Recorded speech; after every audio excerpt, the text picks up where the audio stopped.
Greetings. We are absolutely delighted one more time to come to you from the mountains of Sattal.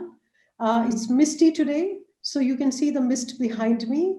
And absolutely delighted to have our Will Executive Advisory Board series.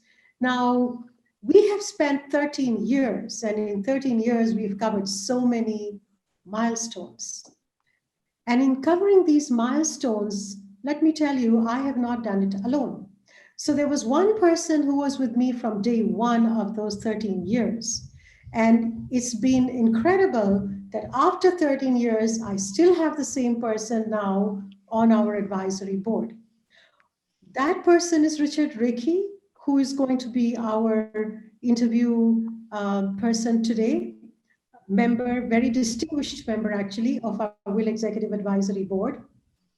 And when you want to introduce somebody, there are a few things that you will say about them. So let me tell you three things about Richard. The first one is that Richard is somebody who actually believes, and he has something very important and very priceless, which is called conviction, right? If you have conviction and if you have commitment, your fundamental bedrock is already made for leadership, for humanity, for integrity. So these are the two fundamental qualities of Richard that I think make him an exceptionally good CEO and a business leader and a social leader. The second thing about Richard that I wanted to say is that he's a true pioneer of corporate governance. You know, since the time I was at the conference board as the regional director in India, so we're talking about 20 years ago, he was probably the only 2, 3 people that I used to hear about speaking about best practices in corporate governance. So that's the time that the countries actually worldwide were going through an enormous shift in their thinking on corporate governance.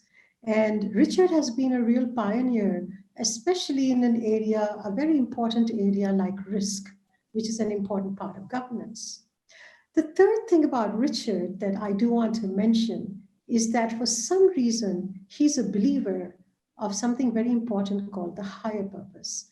I have not only taken this word from Richard, but I've actually pollinated entire communities with the word higher purpose. You know, and when Richard came to our mentees leadership programs, it was the one word that everybody was talking about in the evening. But the thing is, what is the higher purpose? So, Richard, would you like to introduce yourself and tell us a little bit about higher purpose? Yeah, first of all, Poonam, thank you for the kind words. I think you're being over generous, but thank you very much. And I accept all of this with humility. You are saying it, and I've always enjoyed our interactions right from the conference board time. And that's why it did not take me even more than a minute to say yes to you when you decided to go out on this venture, because I believe at that time, I think we needed that vaccination. We didn't talk of it as a vaccination, but it was a vaccination which was badly needed in India. And I think you provided that vaccination. Not only one, but 13 doses of that vaccination, which year on year you have been doing, which is fantastic. You have kept this Will Forum going. You've got your own brand. You are now being recognized on LinkedIn. You know, it is you have created a icon out there, and you've created a brand. I think it's fantastic. For me, higher purpose, Poonam, has been something that has been very close to my heart. Earlier, I was not calling it higher purpose, but it has been there from very young with me when I started my professional career. And this terminology actually came when in KPMG we were determining what the higher purpose of our firm was. And I was one of the very few chosen partners internationally to work on this agenda of the chairman and put it together, of global chairman, I'm saying, and put it together for the firm. And I'm very proud to say that when we did it, I truly believed in it. And because I believed in it, people could see what I was talking. Because I believe the higher purpose is that glue which binds people to an organization, to a cause, to something that they believe in. And it could be a personal, there has to be a personal higher purpose, and there needs to be a corporate higher purpose. So my higher purpose for life, and I was very happy when one of the global IT leaders actually came to a KPMG global board, and he saw my higher purpose written out there on the board. And he actually identified me out of the crowd of 23 board members of KPMG International and said, it's a fantastic thing. So mine was firm before self. And I've always believed in that. Everything has to be, the organization is paramount, and your self-interest can go in the back seat as long as the firm is getting dealt with. And I have many examples. I'm going to get into it where I actually lived it. I also want to add one more thing out here.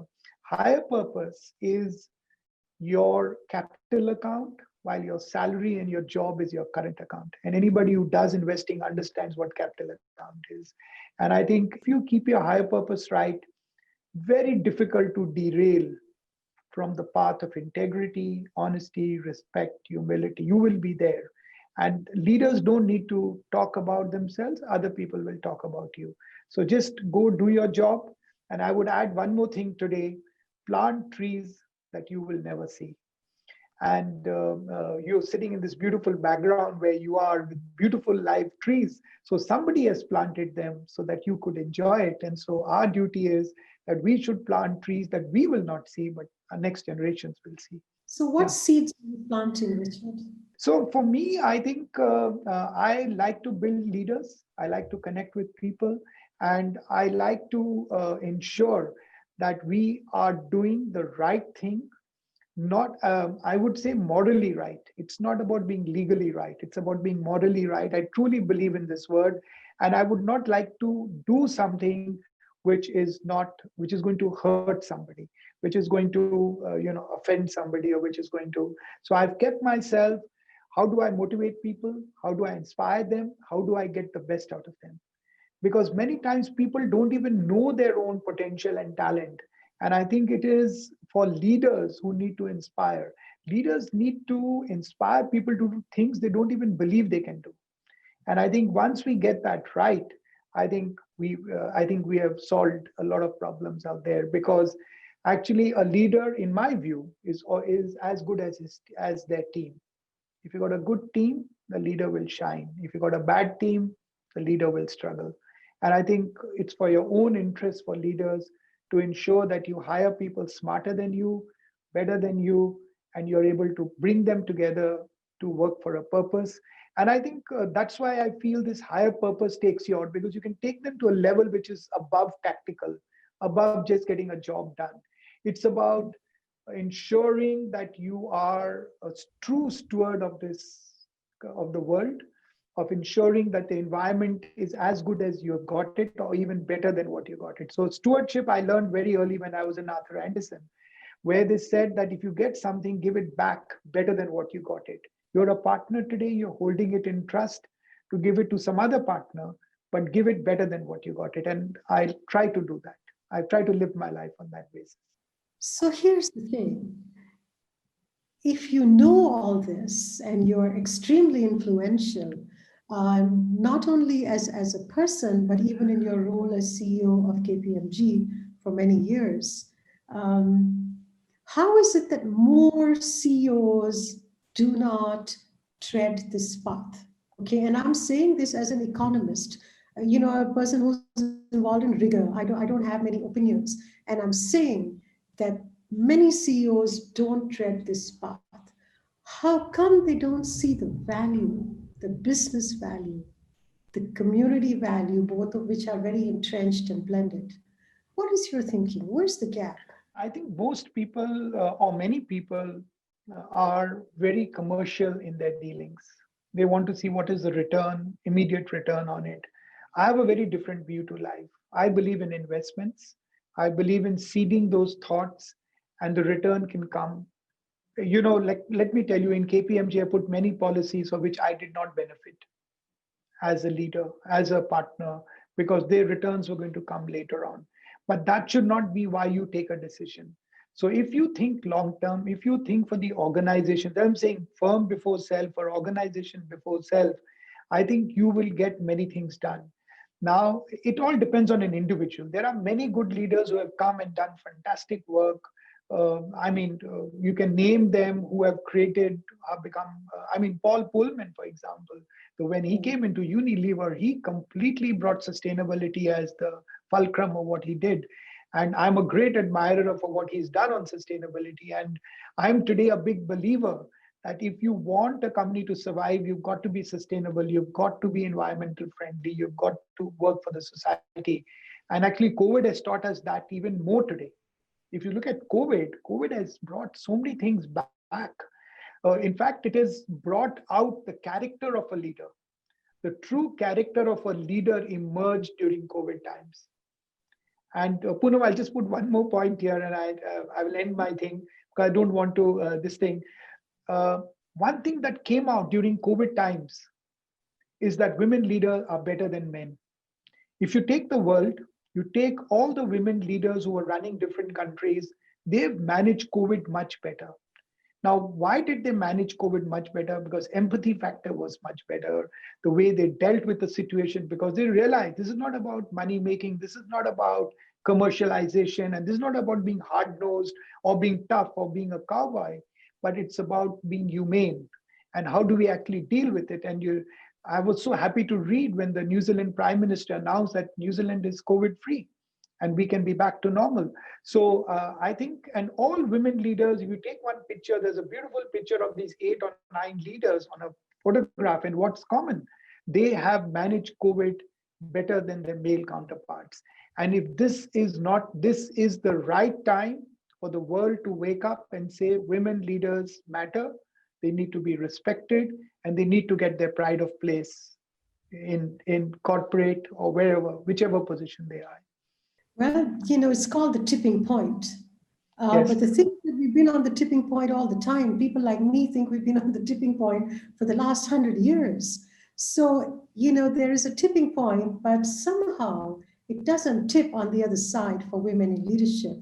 I would not be surprised, and I'm not being pessimistic, but I wouldn't be surprised if it was just seen as another thing that, those countries that had women leaders did well during the pandemic. But I hope I'm wrong. But the question that I will then pose to you is that how come you believe in women in leadership? Not now, but 13 years ago. Why do you put your bet on women in leadership? Men think in a particular way, women think in a different way. But when these two come together, and I would like to give the analogy that I would be very happy the day I and you can get up in the morning and actually say that we're not talking of women leaders, we're not talking of men leaders, but we're talking of leaders. I would love that day to come. Yes, this imbalance needs to be corrected, I agree, but I would love that day to come when we say leader. We're not bothering whether it's a male or female. I mean, that's the ideal situation. Now, why do I believe in women leaders? Because I've got a lot of benefits personally from the way women think, and what they bring to the table is very different. Secondly, please understand that 50% of my consuming class is women, 50%. And they consume possibly 80% of the value spent. I mean, I don't have the exact numbers, but I had those numbers at some point of time. But they consume about 80% in value. And if you're going to ignore this, you're going to ignore it at your own peril. And we have seen companies actually, and there is empirical evidence. I know you keep asking about empirical evidence. If there's no evidence, then what are we talking about? You're a person who's an economist who works with numbers. And there is enough evidence of the Fortune 500 companies which had more than 3 women on the board. They have given better returns than companies which did not have more than 3 members on the board. Now, is it only because of the women? There could be other factors, but this is one empirical evidence that we have today. So I think it's important. These are Fortune 500 companies. They're not small companies. They're not, And I think I'm noticing now, even you take General Motors, when they had the woman CEO, and we had 45% of the board being women. So, auto company, which is a very male-dominated kind of place, the point has to come that the males need to recognize and respect and give space to the women. Similarly, the men should not feel that they're being disadvantaged. Right. It's always the best talent. It's the best talent. It should not be. And I like what you're doing, where you're bringing the male managers in and you're bringing all of that. That's a very, very good initiative. And I think that is going to pay dividends. And I think you're talking of your tipping point. I think it's going to be, I mean, I know we keep waiting for it, but I think we are going to see it sooner than later. My view, my personal view. So to the male managers, there's, I always say that there is no such thing as a mindset that cannot be cracked, because a mindset is made of your exposure and your Yeah. experience. You just change the exposure, you just change the experiences, and the mindset will change. So the mid-level managers, how ready do you think they are for for us to come in and give them new exposure and new experience so that their mindset will shift? How ready are companies in India? What do you think? I think there's a long way to go. There's a long way, but I don't lose hope in anything because I always believe baby steps are taken and then the tsunami happens one day. But the point is, I think you've been doing a number of these male manager events, and I think you've got some really good. I attended one of them, and it was fantastic the way they came forward and spoke. So I think we need to crack that code, the code, and that code can only be cracked if we provide the safety net for them.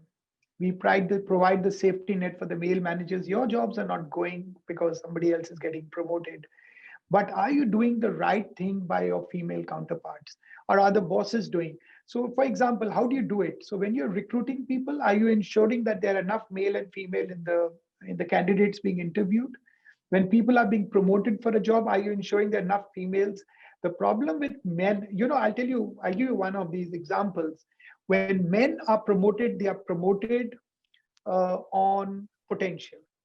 A Mhm. man will be promoted, he's got good potential.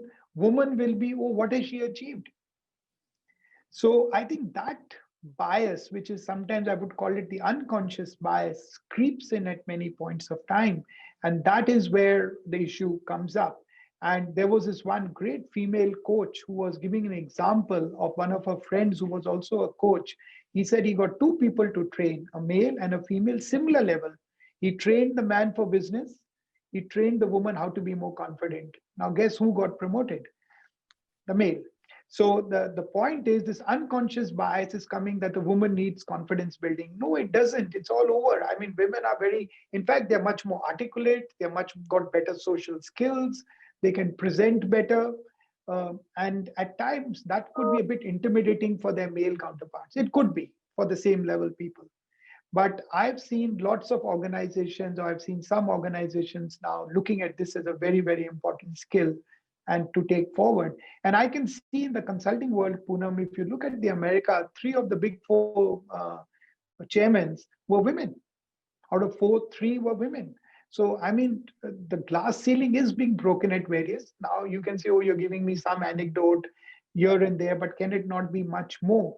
And I think it comes from lack of awareness. What you are doing, I wish there were 100 of you who could have gone to different companies and put it and said, how do we bring awareness? Because I'm sure once you make it aware, uh, uh, that's the starting point, awareness. And then you move to the next level when you want to bring change. Very nice. So I can never finish, a conversation without talking about women on boards. All right. Yeah. Because everybody keeps quoting about the entry level and the mid level and back to work and back from home and second career. Until we get them on the board, nothing is going to change because the board sets the culture of the company. Yeah. So, we have the Will Women on Board series, and I still want to say on the record that the first one was hosted by KPMG, yourself, your colleagues, and I think that was a huge milestone to take. So, I have a WhatsApp chat crew, and we have at least 5 women out of that who have cleared the IICA proficiency test. But that's only five. That's only five. How can we raise the bar for women to aspire for board positions which they know they are never going to crack because they don't have the network?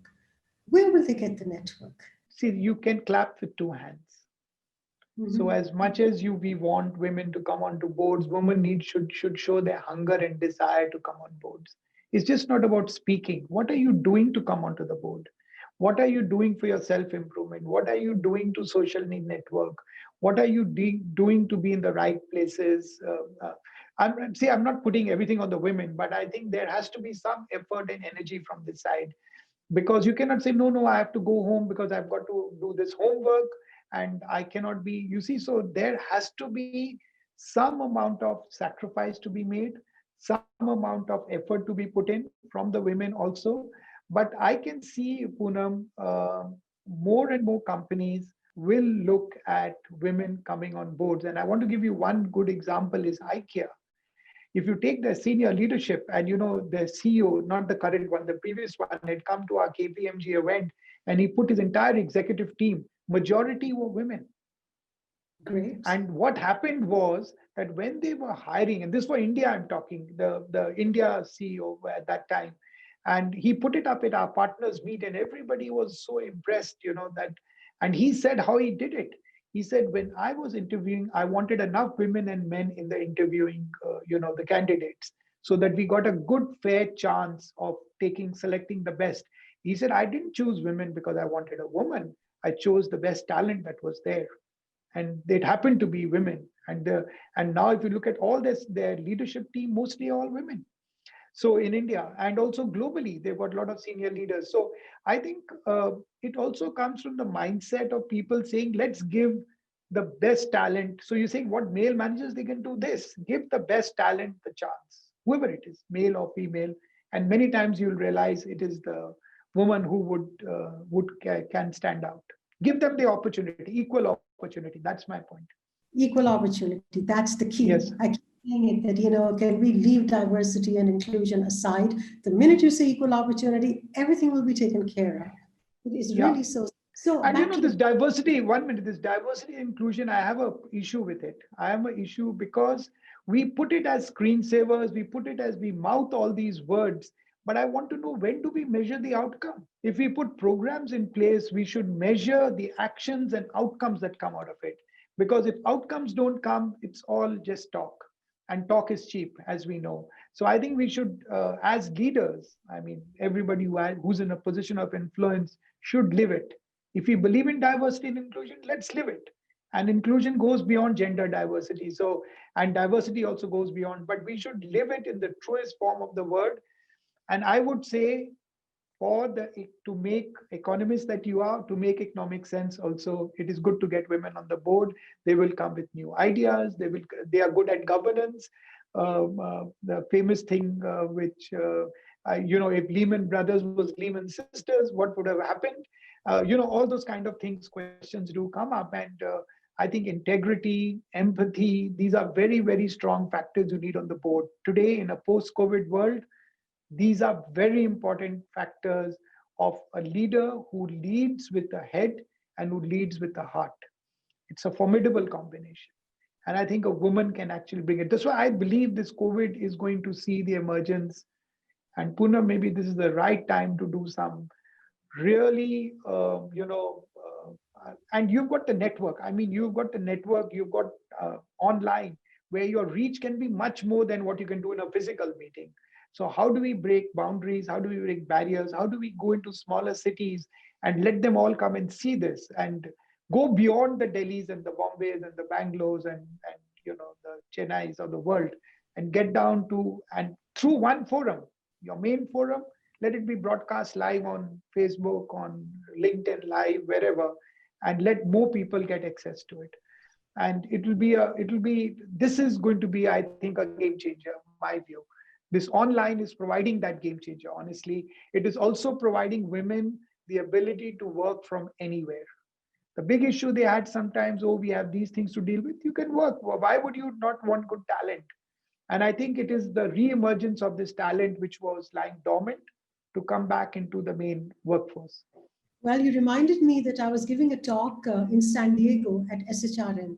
And the topic I gave them was, it's not about D&I, it's about DNA.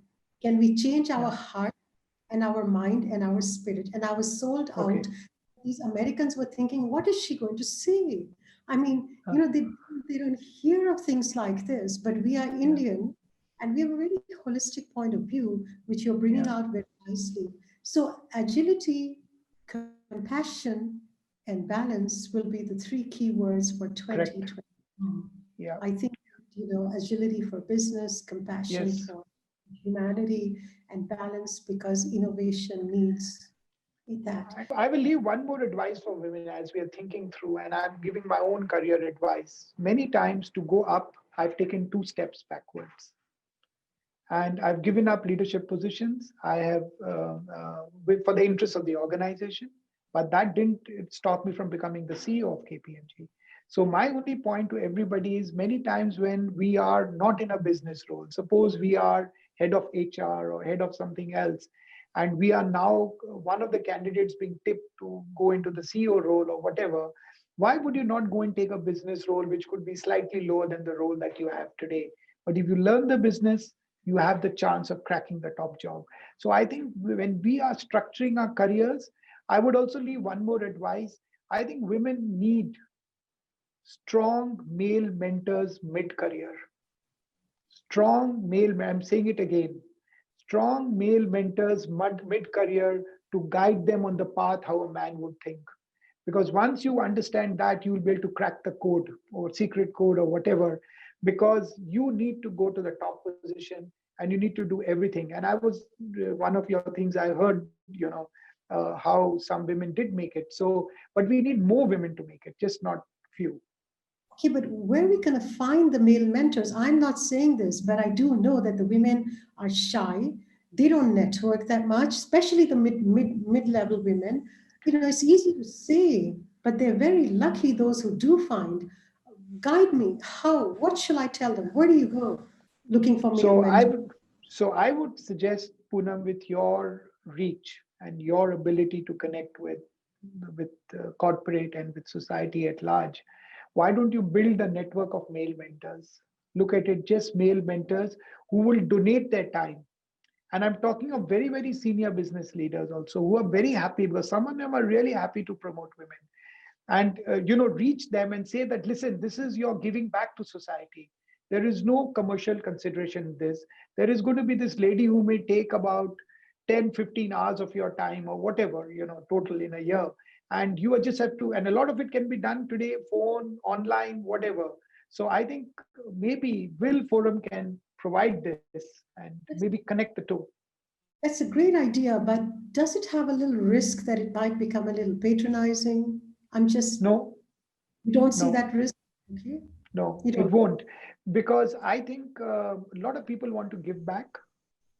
A lot of people want, when you reach a particular stage in your life, you want to give back actually and give back to society. And this is a great cause. This is a great cause because it's also the need of the hour. And I'm saying there is no better time than COVID, no better time than online, because today I don't need to travel to Bombay to meet somebody, or they don't need to travel to where I live to come and meet with me. Now it's online, and you can do the same mentoring session and be as effective as possible. I would say let's take advantage of this online. Let's get these male mentors who are volunteering their time, and they should then commit. I mean, you should take a 3-year commitment from each one, that you are going to be here now signed up with me for 3 years, and you are going to give X number of hours per year, and we will try and fit some, the women who are wanting to get mentored to. How many hours? What is your thinking per Uh, year? uh, yeah, so I would say anything between 20 to 24 hours that person can give of his time. And I think today there are many people who will have that time, because I'll tell you why. Because today doing a 1 hour call is only 1 hour. Earlier, Right. doing a 1 hour meeting meant 3 hours, 2 hours in traveling, 1 hour for the meeting, plus all the other paraphernalia which goes with it. Today, you're actually effectively using better time management. So you can do much more. And I'm saying 24 hours is not much. I mean, look in the full year, 2 hours a month, Very not nice. Do much. you have any last words to say, Richard, to our community who's So, watching? like I said, women also need to take initiative. You can't clap with one hand. I think you need to take things to improve yourself. You need to find ways in which you can improve yourself.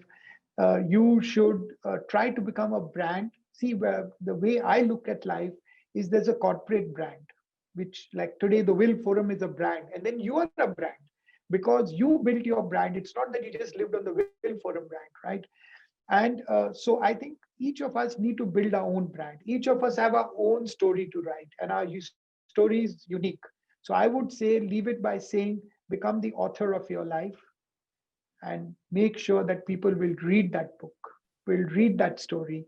And there are many people who may want to read it. So, and I don't think we should be shy. Like you said, women are generally shy. I think come out, because uh, uh, uh, like I can tell you, I can sit among so many corporate leaders. I think we are all equal. I mean, in the sense, nobody's inferior or superior. And I think you should not feel that. You should just go out and be yourself. And last, become the best version of who you can be. Work so hard that you want to become the best version of who you can be. Forget about leaving a legacy. The legacy is becoming the best version of who you can be. I would say that destiny is in your hand. Take it. It's a good hand you've got, Richard. When are you going to write your book? I've already offered to be a co-author. So that's how it works when you build such a good story. Yeah, yeah, my story. Yeah. Then you must write a book. And Sure. I'm the phantom, always willing to be the phantom. Thank you. And thank you very much. I think that's been a very wholesome kind of a conversation. I don't get that from many people. Maybe they don't have that much to say. It takes a lot of deep, and I'm an economist, so I don't do a lot of, talking. But the reality is that it takes a lot of deep experience and a lot of depth to be able to speak like that. It's not so easy to just get up and speak. So, Richard, we will be seeing you soon. I hope to take up a lot of the things that you have given us and take it back to the community and amplify it a little bit more. Sure. Thank you very Sure. much for your time. Richard, Thank pleasure. you. Thank you, Poonam. Thank you, Poonam, for having me, and all the best for all your initiatives.